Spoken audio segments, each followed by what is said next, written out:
चलिए बात करते हैं आज कुछ क्वेश्चंस की। सारणिक का इंट्रोडक्शन मैंने पिछली वीडियो में दिया था, आज उसको लेकर के कुछ क्वेश्चंस हम आपके सामने डिस्कस करते हैं।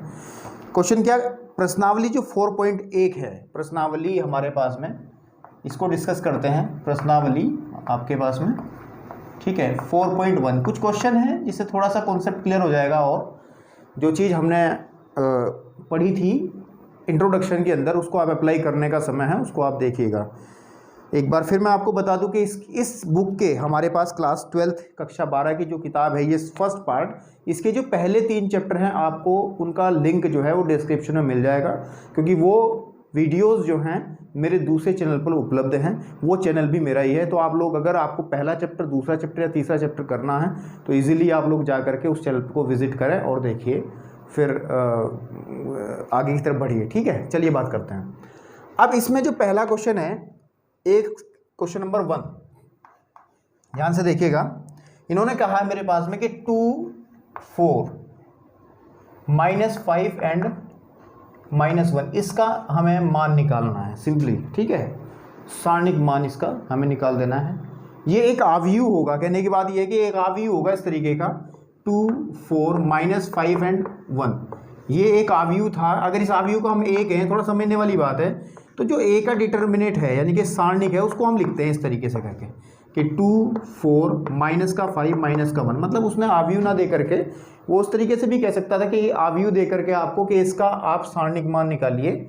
ठीक है, लेकिन उसने डायरेक्ट ही ये स्टेप दिया है, तो उसको करने का बड़ा सिंपल तरीका है। आपको हमने पहली वीडियो में भी बताया था, इसमें ज़्यादा टेंशन लेने वाली बात नहीं है। क्या कहा था हमने कि दिस इंटू दिस, यानी कि दिस इंटू दिस, 2 इंटू -1, बिल्कुल ठीक बात है, minus this into this, -5 multiplied by 4, इसको सॉल्व कर दीजिए, उठा करके आंसर आ जाएगा -2, ठीक, और माइनस प्लस के 20, कहने की बात है आपके पास में 18 जो है इसका आंसर बन जाएगा। इसमें कोई दिक्कत वाली बात नहीं। अगर किसी ने पहला इंट्रोडक्शन वाली वीडियो जो है, वीडियो नंबर 1 सारणिक जो परिचय है, वो अगर देख लोगे तो इस एक्सरसाइज को भी करने में आपको आसान पड़ेगा। दूसरा क्वेश्चन अगर हम बात करें, इसको हटा देते हैं जरा यहाँ से, हैं। दूसरे क्वेश्चन की अगर हम लोग बात करें, दूसरा क्वेश्चन क्या है, फटाफट दूसरे क्वेश्चन का फर्स्ट पार्ट बेटा हमारे पास में, हमें फाइंड आउट करना है cos थीटा, ठीक, और माइनस का sin थीटा, ठीक, फिर है sin थीटा और आपके पास में cos थीटा। मैं समझता हूँ कि अगर आपको कॉन्सेप्ट अच्छे से क्लियर है तो ये सवाल मुझे करने सही नहीं है, ये आप अपने आप कर सकते हो। This into this cos square of theta minus this into this, देखो माइनस माइनस हो जाएगा प्लस, तो साइन स्क्वायर थीटा, और इसकी वैल्यू आपको पता ही है 1 होती है ट्रिग्नोमेट्री के अंदर, तो ये इसका आंसर बनेगा। बिल्कुल ठीक बात है। ऐसे ही आप लोग थर्ड क्वेश्चन को भी कर सकते हैं, सॉरी सेकंड को, इसका जो सेकंड पार्ट है, ठीक है, थोड़ा सा बस कैलकुलेशन है, बाकी है कुछ नहीं। इसको हमने इसलिए कर रहे हैं ताकि आपका जो कॉन्सेप्ट हमने कल डिस्कस किया था आपको इंट्रोडक्शन के अंदर, वो अच्छे से क्लियर हो जाए। This into this, this means x + 1, ठीक है, और x² -x + 1 minus this into this x + 1 x - 1। मुझे लगता है समझ में आ रहा होगा इजीली। ठीक है, इसको जब हम सॉल्व करेंगे तो कितना मिलेगा, देखिए x की 3, ठीक, माइनस का x², ठीक, प्लस का x, ठीक, प्लस का x² माइनस का x प्लस का 1। भाई गुणा तो करनी जानते ही हो, सब लोग 12th में ही हो ना, ठीक है ना। तो चलिए ये हो जाएगा x² माइनस का 1, फॉर्मूला बन जाएगा, एक आइडेंटिटी बन जाएगी आपके पास में। x की 3 माइनस x² प्लस का x प्लस का x² माइनस का x प्लस का 1 माइनस का x² प्लस का 1, ठीक है। इस माइनस के x² से ये खत्म हो जाएगा, ठीक है, x से x भी कट जाएगा, तो फाइनली आंसर जो बचेगा वो बचेगा x की 3 माइनस आपके पास में x² प्लस के 1 और 1 2। तो ये वैसे सवाल बहुत लड्डू सवाल हैं, ये ऐसा पूछेगा भी नहीं कोई पेपर में, ठीक है। अब तीसरा क्वेश्चन थोड़ा सा है, इसको अगर आप स्क्रीनशॉट लेना चाहते तो ले सकते हो उसका, ठीक है। चलिए बात करें अगर तीसरे क्वेश्चन की। तीसरा क्वेश्चन क्या कहता है, मैं इसको रफ कर दूं पहले, फिर तीसरे क्वेश्चन की बात करता हूँ, ठीक है। तीसरा क्वेश्चन जो है उसमें थोड़ी सी एक कॉन्सेप्ट आ जाता है छोटा सा, उसको बता देना ज़रूरी है, ठीक। देखिएगा तीसरे क्वेश्चन की खास बात क्या है, अच्छे से साफ करते हैं जरा ना, ठीक। चलिए देखिए तीसरे सवाल की अगर हम बात करें तो ये है a इज इक्वल टू, एक हमें आव्यूह दिया है 1 2, ठीक है, और 4 एंड 3, एक वर्ग आव्यूह है 2 कोटि का, ऑर्डर 2, ठीक है। मेरे को दिखाना है, सिद्ध करना है कि क्या दिखाना बेटा, आप लोग किताबों में देख सकते हैं, किताब अपने पास रखेंगे तो अच्छे समझ में आएगा कि 2a is equal to 4a का डिटर्मिनेंट, a का सारणिक मान। अब इन दोनों चीज़ों में अंतर है, बिल्कुल ठीक बात है, इन दोनों चीज़ों में अंतर है बेटा। ये क्या कह रहा है, सबसे पहले हम लोग इस चीज़ को निकालते हैं, इसकी लेफ्ट हैंड साइड को, किसको निकालते हैं, left hand side. Left hand side क्या है, 2a अंदर वाला हिसाब, ये वाला, बिल्कुल ठीक बात है। मीन्स हमारे पास में कि 2a, इसको पहले सिंपली आप 2a निकालिए, लेफ्ट हैंड साइड में डालो, पहले 2a निकालिए। 2a मीन्स आपने आव्यूह वाले चैप्टर के अंदर बहुत सारे क्वेश्चन ऐसे किए हैं, मल्टीप्लाई वाले, है ना, किए ना, तो कैसे करेंगे, देखिए 2 इंटू, ठीक है, आव्यूह आपके पास में है 1 2 4 3, सिंपली इतना टाइम लगाने की भी जरूरत नहीं यार, 2 4 8 एंड 6, ये आ गया आपके पास में 2a। अब अगर आप डिटर्मिनेंट ऑफ a निकालोगे, लेफ्ट हैंड साइड अब निकालिए, डिटर्मिनेंट ऑफ 2a निकालोगे, a इसका सारणिक मान, तो सारणिक मान मतलब ये वाला, समझ में आ रही है बेटा, इसका मतलब दिस इंटू दिस, 12 माइनस 8 चौक 32, यानी कि माइनस के 20 आ जाएगा, बिल्कुल ठीक बात है। अब हम बात करते हैं 4a की, 4 डिटर्मिनेंट ऑफ a, सिंपली ये राइट हैंड साइड है ना, राइट हैंड साइड है, ठीक, तो 4a मीन्स ये a था, 1 2 4 3, दैट इज इक्वल टू, इस 4 के अंदर मल्टीप्लाई नहीं हो सकती इसमें, है ना, क्योंकि ये डिटर्मिनेंट है, ये आव्यूह नहीं है, ये आव्यूह में ही होता था ऐसा, ध्यान देने वाली बात है, ये आव्यूह में ही ऐसा होता था, जैसे हमने यहाँ पे किया है कि 2 के अंदर मल्टीप्लाई हमने कर दी, डिटर्मिनेंट वाले केस में, यानी कि सारणिक वाले केस में ऐसा नहीं कर सकते आपके पास में, ठीक है ना। तो चलिए अंदर मल्टीप्लाई करें, 4 नहीं यार sorry, this into this, this into this, 4 into कितना, 3 एकम 3 माइनस 4 दूनी 8, कहने की बात ये है 4 गुने माइनस के 5 और 5 चौके 20 माइनस के 20। अब आप देख सकते हो right hand side is equal to left hand side is equal to right hand side आपकी आ गई। ये क्वेश्चन आपको, इसके साथ साथ एक टॉपिक है यार, एक छोटा सा पॉइंट है, इंपॉर्टेंट पॉइंट है, कंपटीशन में पूछा जाता है और उसको याद भी रखना जरूरी है कि अगर, देखो उसको मैं क्लियर करता हूँ, उसको रफ कर दूँ जरा, या इधर कर देता हूँ, देखिए ये नोट आप लोग कर सकते हैं, आपके एनसीईआरटी में भी है, लेकिन थोड़ा सा समझने की जरूरत है। अगर हमारे पास में कभी भी ऐसा कहीं दिख जाए a इज इक्वल टू के बी, अब ये क्या है भी समझाऊंगा, तो याद रखना है कि जो a का डिटर्मिनेंट है वो हमेशा इक्वल होगा k की पावर n आपके पास में b के डिटर्मिनेंट के।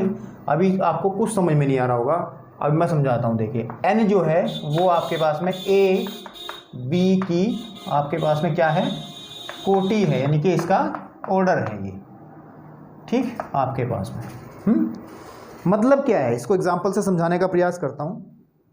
देखिए इसको रफ करते हैं, इसको नोट कर लेना, लेकिन जो वो मैं आपके सामने जो चीज़ अभी लिखी है, ठीक, ये है क्या एक्चुअली, इसका यूज़ बहुत ज़्यादा करते हैं।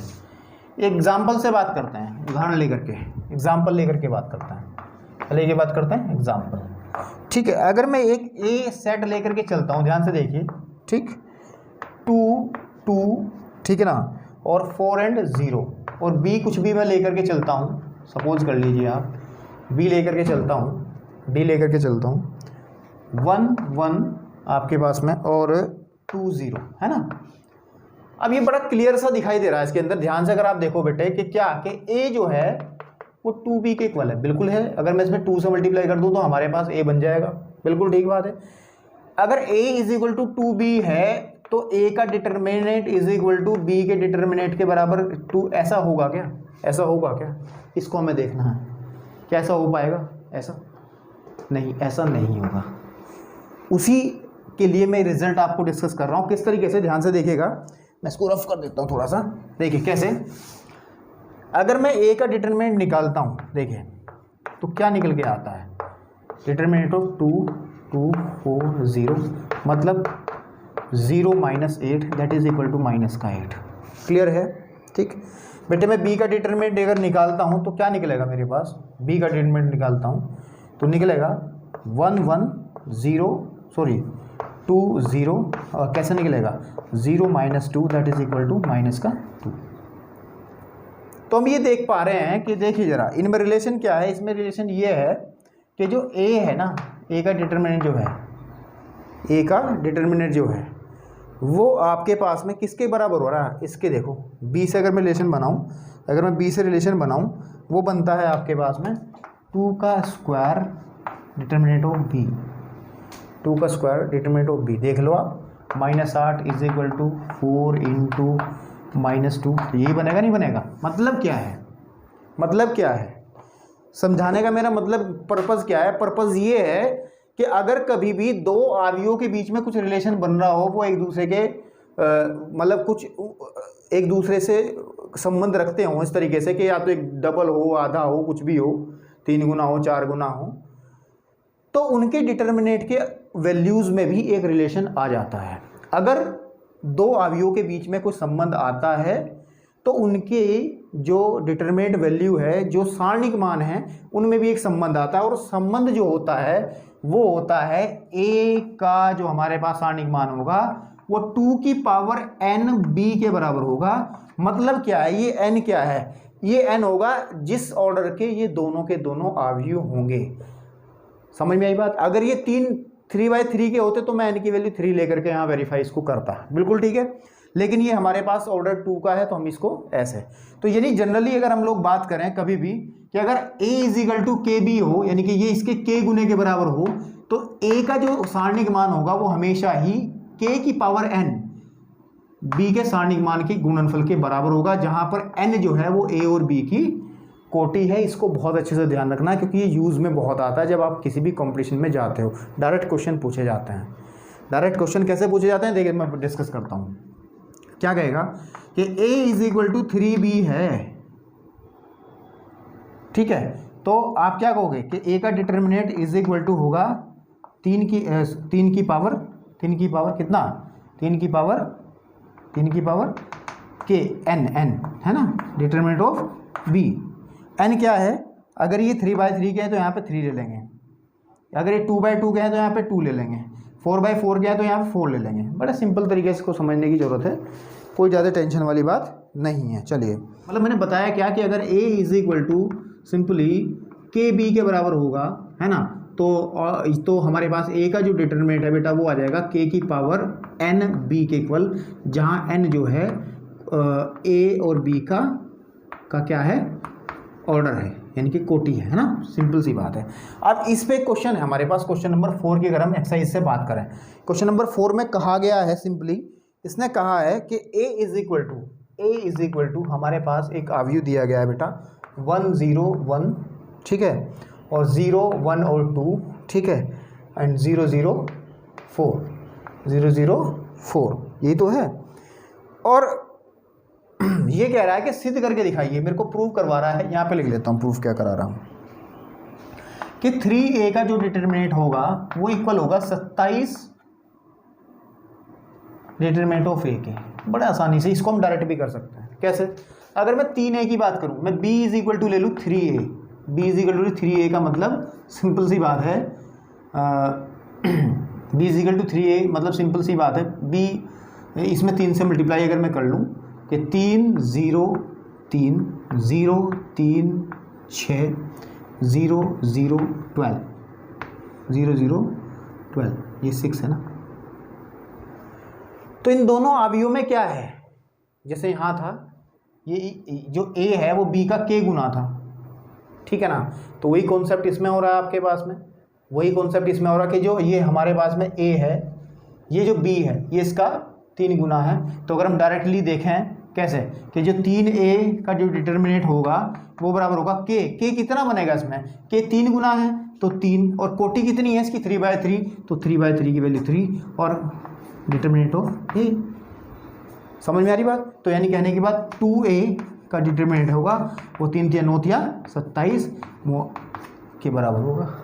इस प्रॉपर्टी से अगर हम लोग देखें, आप थोड़ा सा सोचिएगा ना तो समझ में आ जाएगी चीज़, है ना, इतनी टफ नहीं है, लेकिन इसको हम अलग तरीके से भी कर सकते हैं, क्वेश्चन के तरीके से भी हम इसको सॉल्व कर सकते हैं। कैसे, देखिए बताता हूँ कैसे। आप सिंपली पहले 3a का जो 3a है उसकी डिटरमिनेंट वैल्यू निकालिए। 3a हमारे पास में ये है, मीन्स इसका 3 0 3 0 3 6, ठीक आपके पास में, ठीक है ना आपके पास में, और 3 0 3 है ना, और 0 3 6 और 0 0 और 12, बिल्कुल ठीक बात है।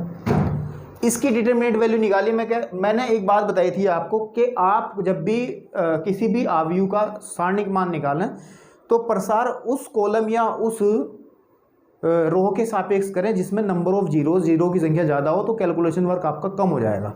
कैसे, जैसे इसमें लास्ट वाली में जीरो ज़्यादा है तो हम लोग करते हैं R3 के सापेक्ष, या R3 के नहीं कॉलम के सापेक्ष कर लेते हैं कि C1 के सापेक्ष, किसके, C1 के सापेक्ष।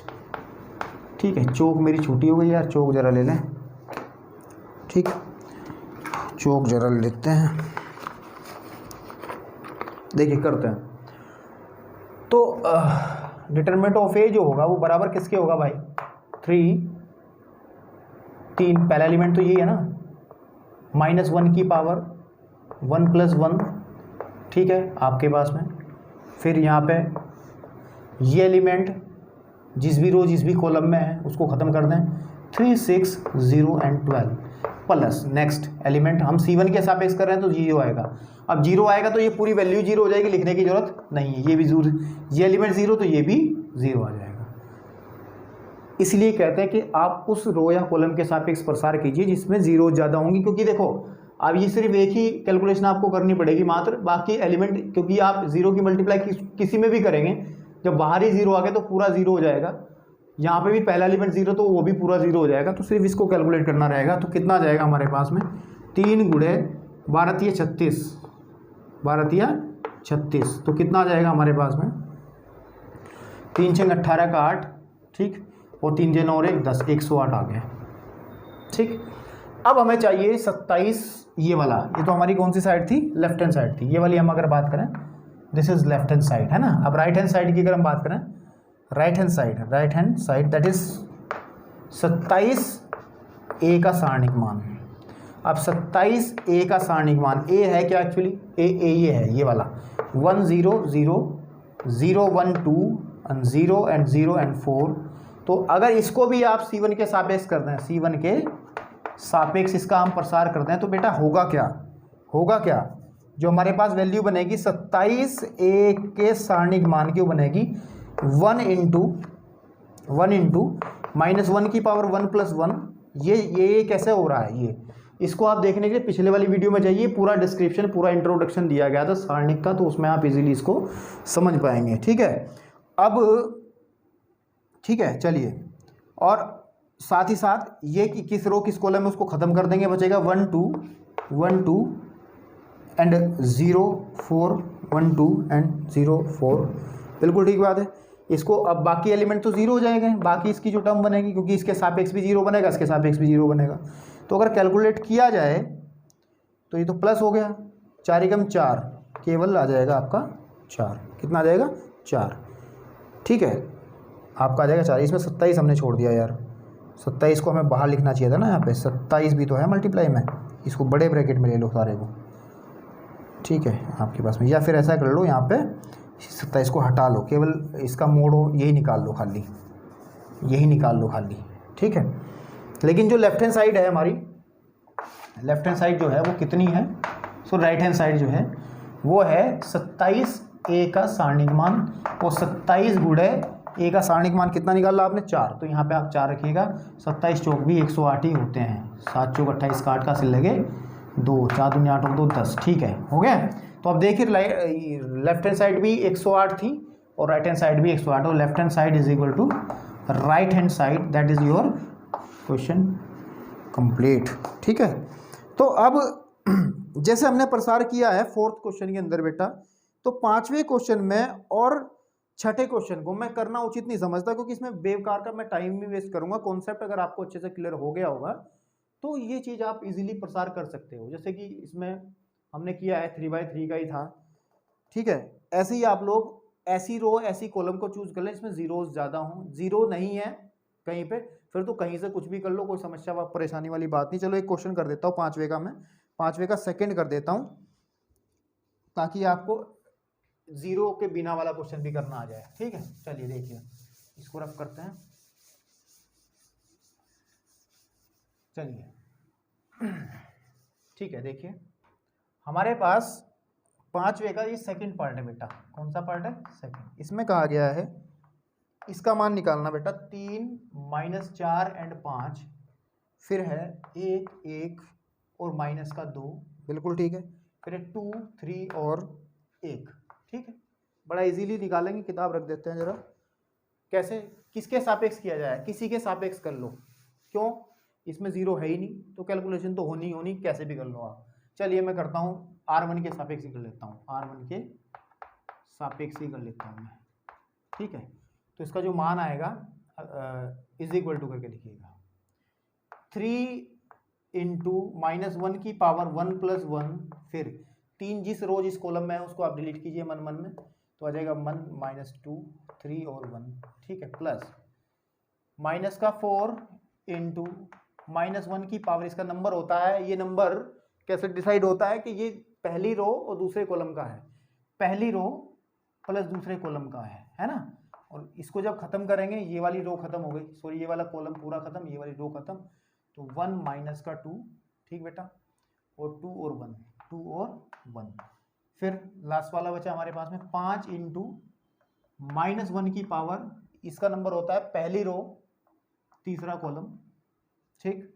और जो छोटा जो आव्यूह बनेगा वो यहाँ लिख देता हूँ मैं, ये खत्म और ये खत्म, 1 1 1 1 2 3 1 1 2 3, इजीली हो गया। चलिए अब कैसे करते हैं, देखिए 3, ये तो प्लस ही हो गया, 1 माइनस प्लस हो जाएगा क्योंकि माइनस का है 6, प्लस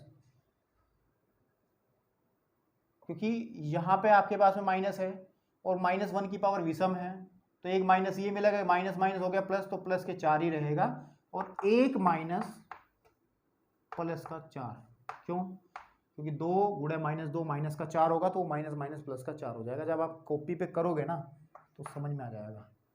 फिर यहाँ माइनस आएगा क्योंकि -1 की पावर विषम संख्या है, तो यहाँ माइनस का 5 आ जाएगा, और फिर अंदर होगा 3 माइनस 3 × 3 - 2 × 2, सॉल्व कीजिए बेटा, तो ये 7 या 21 प्लस 5 चौक 20 प्लस माइनस का 5, तो कहने की बात है 21 और 20 हो गए 41 -5, यानी कि आपके पास में 36 जो है इसका डिटरमिनेंट वैल्यू बन जाएगी। कैलकुलेशन में थोड़ी बहुत कहीं अगर मिस्टेक होगी देख लेना, वो तो एरर है, कैलकुलेशन तो आप बचपन में सीखी ही होगी आपने, मेन है ये कॉन्सेप्ट, इसको आपको समझ में आना चाहिए, ठीक है। तो इसमें जो है आपके सामने मैंने जो क्वेश्चन नंबर 5 का एक पार्ट कराया, बाकी आप लोग देखिएगा 6 भी ऐसे ही आपको करना है, सिर्फ डायरेक्ट प्रसार कर लेना किसी भी रो या कॉलम के सापेक्ष।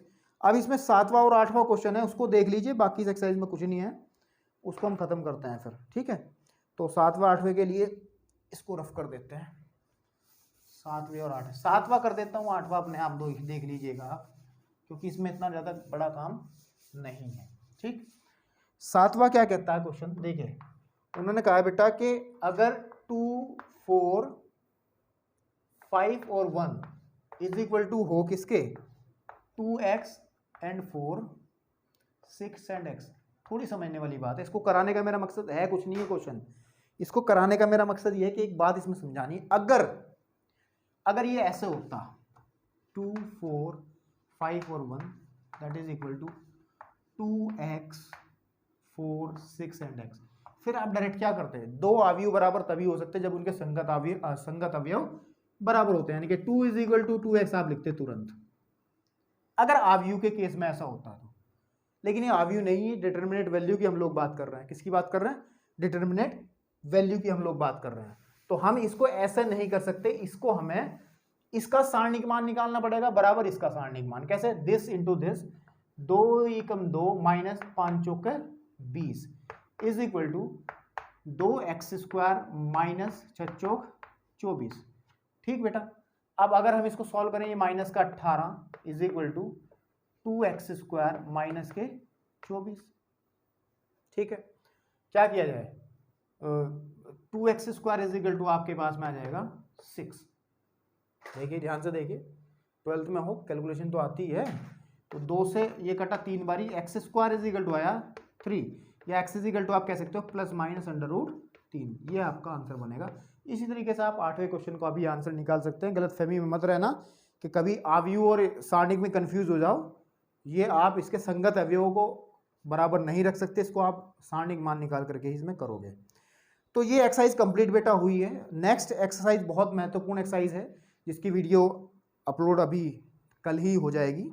ठीक है, तो इतने क्वेश्चंस करने के बाद आज हम इतना ही रखेंगे। कल एक्सरसाइज के अंदर हम लोग बहुत इंपॉर्टेंट टॉपिक का डिस्कशन करेंगे। आज के लिए इतना ही, धन्यवाद।